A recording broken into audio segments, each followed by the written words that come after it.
From the Quarries, an archive of Masonic lore.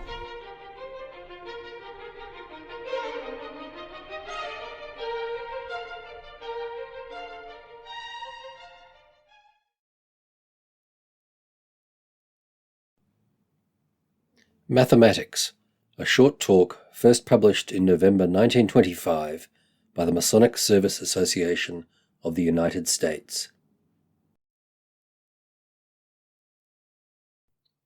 Freemasonry uses mathematical symbols as well as natural ones. The mathematics of Freemasonry would require a book for their adequate presentation, but two of her greatest mathematical symbols, being so aptly together, though separated widely in her ritual that they will be considered side by side by the interested student. These are the number 3 and the 47th problem of Euclid. Both of these demonstrate deity with mathematics, a feat which no mathematician would dare, but which any well-informed Freemason finds sufficiently easy. The emphasis placed upon the number 3 in Freemasonry is so great that apparently the founders and developers of our modern ritual did not find it necessary to offer any monitorial explanation of it as a symbol. Yet it is a great and important symbol. Generations of philosophers have striven for an adequate compilation of all its ramifications. It is not on record that any authority has yet said, "This is the end of the symbolism."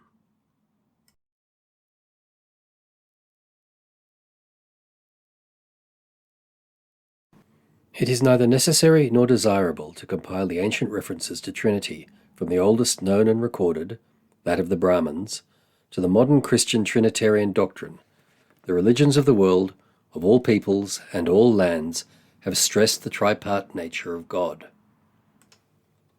There is 3 throughout nature: earth, water, air, father, mother, child, sunrise, noon, sunset, seed, flower, fruit, sowing, growing, reaping.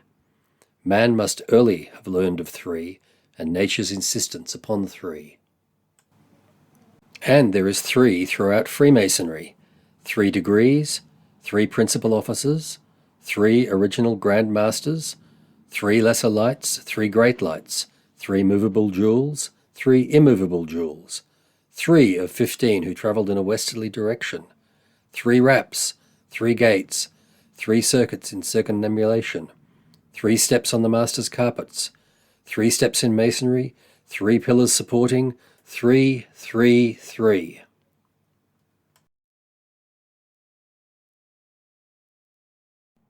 We are taught of wisdom, strength, and beauty, and some have been confused by the inclusion of a word meaning pulchritude.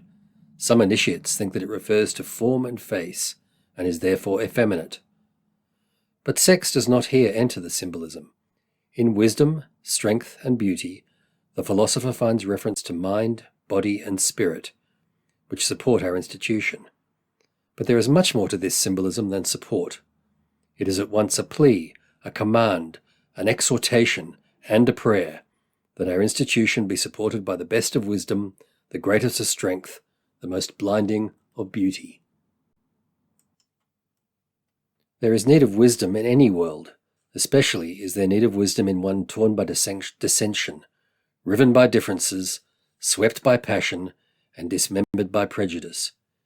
It is one of the hopes of that same distempered world that Freemasonry, by her teaching of that especial wisdom which deals with human relations, may pour the oil of brotherhood upon the tempestuous sea of discord and misunderstanding. The pillar of wisdom is a vital support of Freemasonry, as of civilization. The pillar of beauty is a symbol of spirituality. It is beauty of the soul, not body. It is loveliness of thought, not of limb. It is the blinding magnificence of our inner conception of the inconceivable, the grand lodge above, not a beauty of the earth, earthy. Strength without wisdom is brutality. Wisdom without soul is fact without mercy, justice, charity, or love. Wisdom and strength are vitally important supports, but the lodge would fall and the fraternity be no more if the third support were taken away. Wisdom, strength, and beauty, the three lesser lights, the stations of the three principal officers, all form triangles. The lodge, an oblong square, represents the world, perhaps the universe, but the triangle represents God. It does not represent him because some man once said, "Here is a curious three-sided figure, let's say it looks like God." Symbols do not thus spring into being. The triangle always has been a representation of God. From the dawn of history, the three-sided figure has been a representation of man's conception of the Most High. It is not difficult to imagine why. To all mankind, deity has been visualized as perfect. He is also conceived of as first, before all else. The first words in the Old Testament are, "In the beginning, God."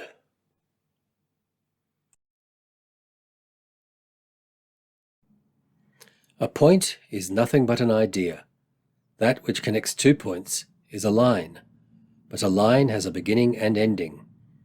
Man's idea of God is of one without beginning or ending. 2 lines cannot make a figure without a beginning or an ending.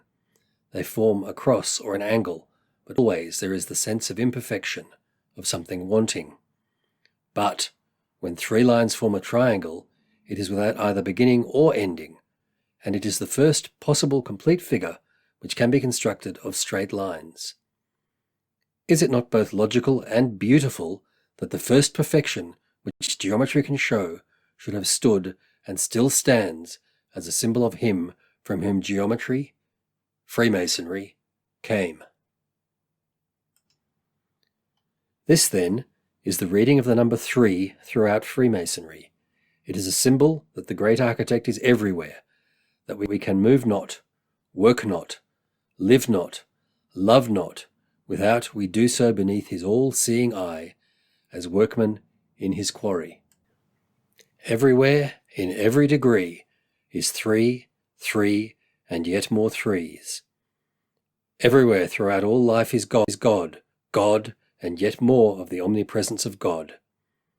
Everywhere throughout the 3 degrees, 3s preach the inextricable interweaving of the philosophy, the meaning, and the glory of Freemasonry, with her gentle and tender and wholly reverent idea of the great architect of the universe.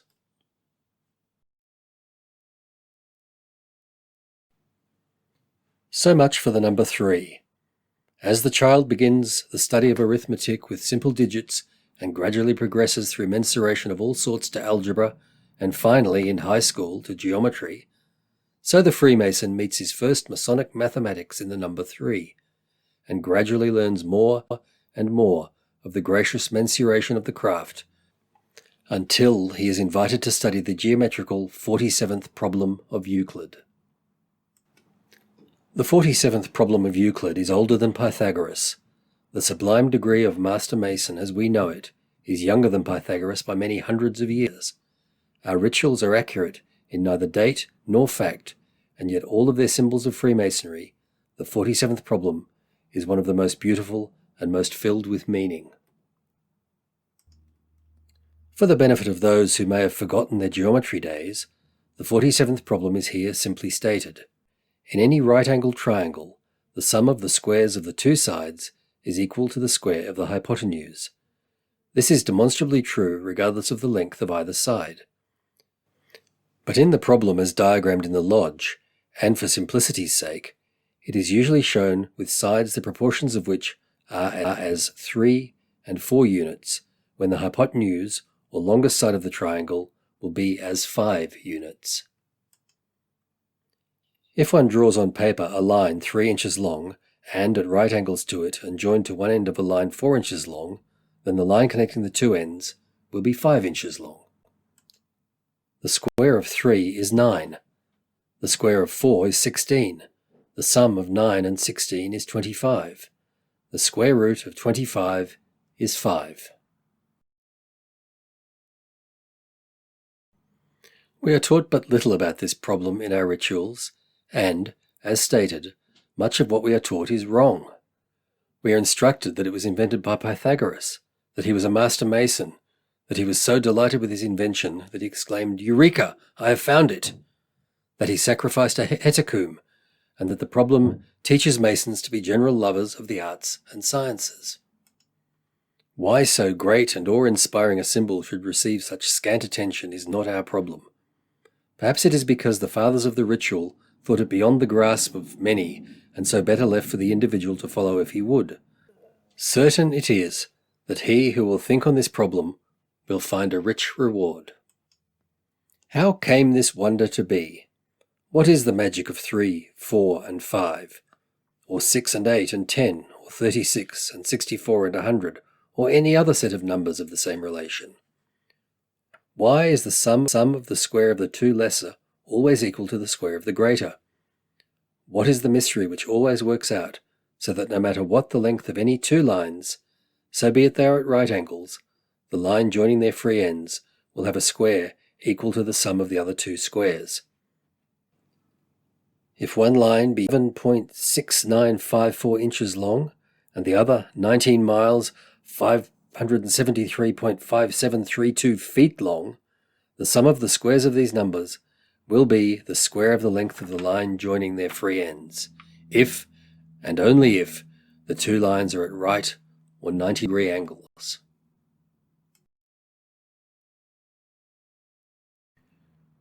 With this certainty, man reaches out into space and measures the distance of the stars.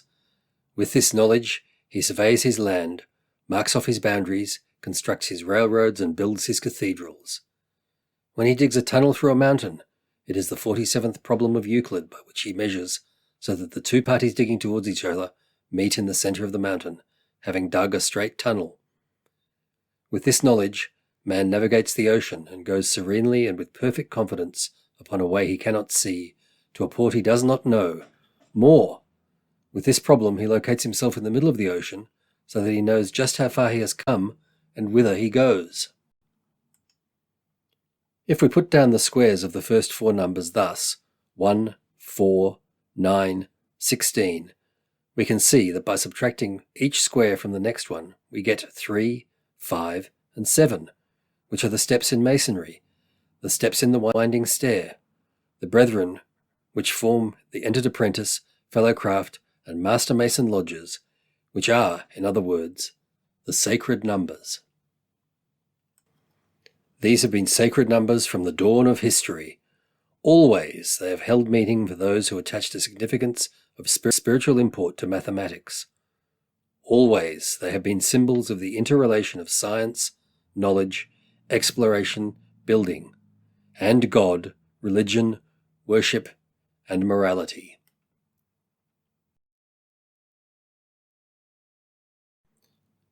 So far as we know, and while we cannot prove it by mathematics, the strongest of circumstantial evidence leads us to believe, the fundamentals of mathematics are true, not only in this world, but in all worlds. Our finite minds cannot think of a world or a universe in which 2 and 2 make other than 4, or in which the relation of the circumference of a circle to its diameter is other than times 3.141659 plus. It is axiomatic to us that if the sum of the squares of the two sides of a right-angled triangle are equal to the square of the hypotenuse is a truth here, it is a truth everywhere. This particular mathematical truth is so perfect, so beautiful, so inevitable, and so fitting to the art and science of Freemasonry, the founders of our beloved order must have chosen it from many others as a symbol of the universality of law, and therefore the lawmaker. The 47th problem of Euclid not only teaches us to be general lovers of the arts and sciences, but to bow heads in reverence at the perfection and the beauty, the universality and the infinite extension of the laws of the great lawgiver. The 47th problem of Euclid, properly considered, is at once a symbol of the perfection of deity, the beauty of natural law, and the wonder of science, which no man may fully explain.